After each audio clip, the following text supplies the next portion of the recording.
既然有一便利店的店员发现有查某人摕几若张银行卡片要领钱，店员报警查抓到这个查某人，就是诈骗集团的车手。一个查某人伫宜兰某一间便利商店，一直用无同的信用卡领钱，警方接到店员通报，赶紧来调查。你自己的卡？ 信用的查某人，访问到尾仔了后，才承认家己是领钱的车手，而且是坐火车、客运车对高雄来。警方当场查扣4张的信用卡，送4分单一个，还佫22万外不法的钱财证物。不要动，检查。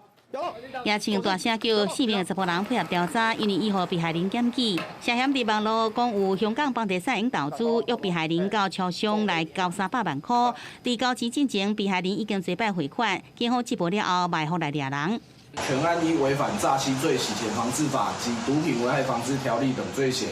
移请宜兰地检署侦办。这2案嫌犯，警方全部依照诈欺罪罪嫌上班，也若复杂成果遮尔好，规公警方最近推出逼斩计划，民众这边成功检举诈骗的案件，就使得到5万块的奖金。这2件诈欺案的检举人拢符合资格，警方呼吁做群诈骗集团，假成功会使分到真侪钱，欺骗少年车手去摕钱，未少民众就安尼互骗去做车手，呼吁各界斗阵来检举。记者综合报道。